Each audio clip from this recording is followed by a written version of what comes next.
Mi nombre es Eduardo Páez Campillo. Soy titular de la notaría número 16 de la demarcación de Veracruz. El día de hoy quiero platicar con ustedes sobre un tema que muchas veces se presta a confusión. ¿Cuál es la diferencia entre una protocolización de un documento privado y la ratificación de firmas en un documento privado?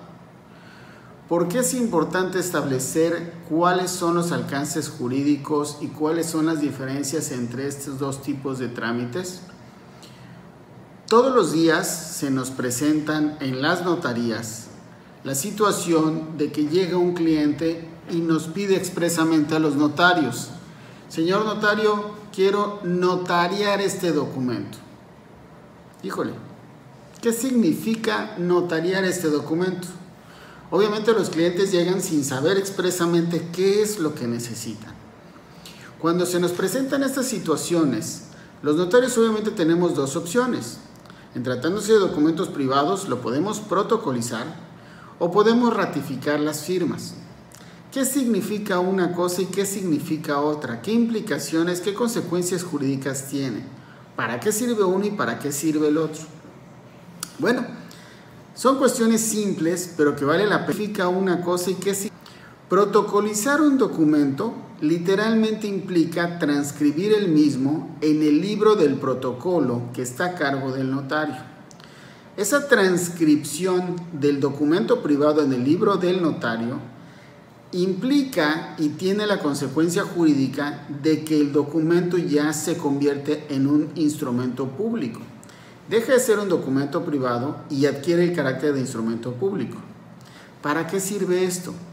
Bueno, en los casos específicos en donde algún artículo de alguna ley solicita o pone como requisito que un determinado contrato se debe realizar en instrumento público ante notario, pues debemos cumplir con ese requisito. Es una cuestión de formalidad. Y les voy a poner un ejemplo. El poder, cuando se otorgan facultades a favor de una tercera persona, el Código Civil establece que el poder notarial puede ser en escritura pública o puede ser en carta poder ratificada ante notario, que es el segundo de los supuestos que hoy les estoy comentando. Me voy a adelantar y voy a hablar de la ratificación de firmas en un documento privado. ¿Qué sucede cuando las personas vienen con el notario y dicen: oye, quiero ratificar firmas en este contrato privado? Bueno, vuelvo a decirlo, es un contrato privado, no se le va a transcribir dentro del protocolo del notario, eso es una diferencia importante y fundamental.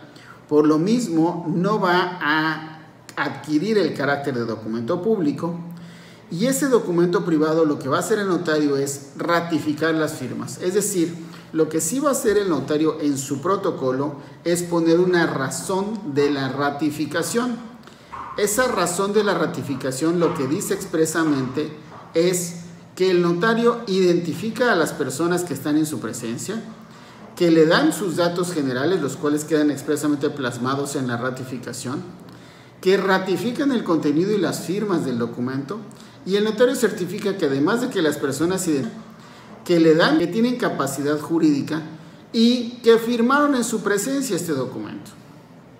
Esto obviamente tiene consecuencias distintas a las de la protocolización, porque como todos sabemos, y esto es algo ya sabido por todos, el documento que se protocoliza, si bien es cierto, se transcribe dentro del protocolo del notario y adquiere el carácter de documento público, cualquier persona puede solicitar la protocolización de un documento. El ejemplo más común es cuando en un acta de asamblea llega el delegado y nos dice: traigo el acta, ya sea en el libro de actas de la sociedad o ya sea en hojas sueltas, pero esa acta viene únicamente firmada por presidente y secretario de la asamblea, porque así lo establece la ley de sociedades mercantiles. Y es este delegado, que no necesariamente es ni siquiera el presidente o secretario de la asamblea o ni siquiera necesariamente uno de los socios de la sociedad, el que viene a firmar como solicitante ante el notario. El notario no tiene en su presencia ni a los socios, ni a los administradores, ni al comisario de la sociedad. Puede ser cualquier persona que expresamente haya sido autorizada como delegado para solicitar la formalización ante el notario. Y en el caso de las ratificaciones de firmas, ahí sí se requiere que sean las personas que están ratificando sus firmas quienes comparezcan ante el notario, se identifiquen ante el notario y expresamente firmen en su presencia. Insisto, ya vamos estableciendo diferencias. En la protocolización, el efecto primero que nada es que adquiera el documento privado el carácter de documento público. En la ratificación no es así. Que nada es que adquiera la diferencia. En la protocolización puede venir cualquier persona a solicitarla, no necesariamente las personas que comparecieron y firmaron el documento privado. En la ratificación de firmas sí. Tercer diferencia, y que aquí es un punto fundamental. El hecho de que se certifiquen firmas, pues obviamente muchas personas piensan que eso da una mayor seguridad. ¿Por qué da una mayor seguridad? Porque el notario, para poder ratificar firmas, y como ya lo mencioné, pues obviamente verifica la identidad de las personas, verifica su capacidad desde el punto de vista jurídico, y adicionalmente cuando comparecen apoderados o representantes de otras personas, el notario verifica la legal existencia de las personas morales y verifica las facultades de quienes están firmando en representación de otros. Ahí es otra cuestión que también hace el notario. Dicho sea de paso, es mucho más laborioso para el notario hacer una ratificación de firmas por todo esto que les acabo de mencionar que hacer una simple protocolización. Entonces, a lo mejor ustedes van a pensar, ¿da mayor seguridad o es más seguro, valga la redundancia, un documento ratificado ante notario? Pudiera pensarse que sí. Sin embargo, vuelvo a mencionar el punto que ya dije de un inicio, que es el hecho de que la ratificación de firmas implica que el documento continúa siendo un documento privado. Y el darle el carácter de documento público al documento que se protocoliza, como también ya lo mencioné, tiene el efecto de que este documento se convierte en un documento público. ¿Cuál es el tema aquí? Nos encontramos, por ejemplo, y esto es algo que a lo mejor los contadores lo ven a diario, en el caso de la certificación, lo que es el contrato donde se donan o se transmiten acciones.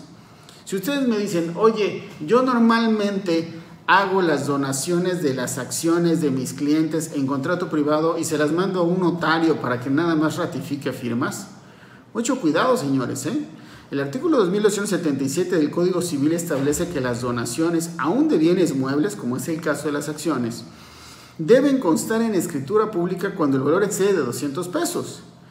Y si a eso le agregamos que los 200 pesos, ya quitando los famosos 3 ceros, son 20 centavos, prácticamente todas las donaciones deben constar en escritura pública.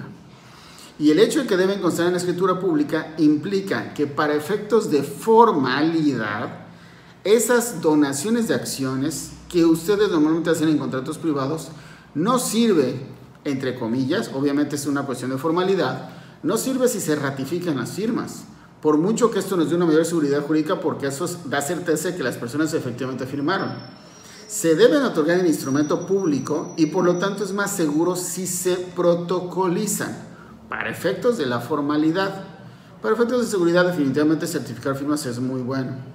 O puede ser el caso que ustedes digan, ¿sabes qué? Hacemos el doble trabajo, que comparezcan a protocolizarlo y que comparezcan todas las partes. Eso también es una situación que se puede sugerir a los clientes cuando se quiere la absoluta certeza. Algo que vale la pena mencionar es que en ambos casos, llámese protocolización o llámese ratificación de firmas, el hecho de que ambos actos jurídicos se realicen ante un notario le da, para efectos legales, una fecha cierta. Que como ustedes bien saben, en muchos de los casos lo que el fisco quiere o la autoridad quiere es precisamente tener la certeza de que ese documento no es un documento que ustedes están sacando de la manga en caso de una auditoría, que es un documento que efectivamente se realizó en su momento y que es un documento que no estás elaborando ahorita, sino que es un documento elaborado en su momento oportuno y que el notario obviamente le da una fecha cierta. Entonces, aquí vale la pena mencionarlo porque incluso los contratos de arrendamiento, también dependiendo del monto, los contratos también dependiendo si son de predios, los contratos de arrendamiento, perdón, cuando son de predios rústicos, establecen en el Código Civil la obligación de que de acuerdo al monto o dependiendo si son de predios rústicos, hablando de contratos de arrendamiento, deben constar en escritura pública. Y vuelvo al punto. el hecho de que ustedes determinen, oye, ¿sabes qué? Al notario le tienes expresamente que pedir que sea en escritura pública, llámese protocolización, o que sea en documento privado pero ratificando firmas, depende del tipo de acto jurídico, depende del monto de lo que se esté tratando en este acto jurídico y depende expresamente de para qué lo requieran. Este tipo de diferencias, establecer estas diferencias son, insisto, importantes, porque si ustedes le dicen al cliente, vete con el notario para que te notaríe el documento, híjole, mucho cuidado, porque la realidad es que notariar un documento puede implicar cualquiera de las dos cosas, llámese protocolización o ratificación de firmas, y la realidad es que la consecuencia jurídica, como les acabo de mencionar, puede ser muy distinta. Y el hecho de que no cumpla con una forma exigida por la ley, pues puede ser el caso de que el día de mañana ante cualquier autoridad les devuelvan el documento y les digan, ¿sabes qué? Este documento no me sirve porque no cumple con un requisito de forma. Es una cuestión aparentemente sencilla, es una cuestión que aparentemente no tiene mayor trascendencia, pero para quienes somos abogados y sabemos que nos podemos topar el día de mañana con una autoridad que nos diga, ¿sabes qué? Por este simple detalle no te lo acepto, pues debemos ser muy cuidadosos. Lo digo porque como contadores a ustedes seguramente lo han vivido. Ahorita expresamente me acaba de suceder porque una autoridad del SAT regresa un instrumento otorgado por un notario y esto, bueno, no era el tema, pero finalmente lo voy a decir. Y dice, oye, la copia certificada te la devuelvo porque no tiene quinegramas en todas las hojas. Bueno, a ver, el quinegrama, cuando hablamos de un testimonio, efectivamente la ley del notariado dice que todas las hojas llevan quinegramas. Y cuando habla de copias certificadas, dice que solamente van autorizadas por un quinegrama al final. Entonces, estas pequeñas diferencias valdría la pena que la autoridad las conociera. Otra cosa que pide la autoridad ahorita es que vaya sellado en medio de las dos hojas, cuando expresamente la ley del notariado dice que las hojas deben ir selladas en la parte superior derecha. Entonces, este tipo de situaciones sí vale la pena que las autoridades las conozcan, vale la pena que los contadores también conozcan a lo mejor estos pequeños detalles que les evitan un dolor de cabeza cuando la autoridad pide cosas que en realidad no van conforme a la ley, y que es importante porque dar las vueltas ahorita al SAT o pedir una nueva cita al SAT porque me rebotaron en la primera cita, pues es una situación que ya nos está tocando vivir a diario. Espero que haya sido de utilidad esta información y con mucho gusto vamos a quedar para una nueva cápsula. Muchas gracias.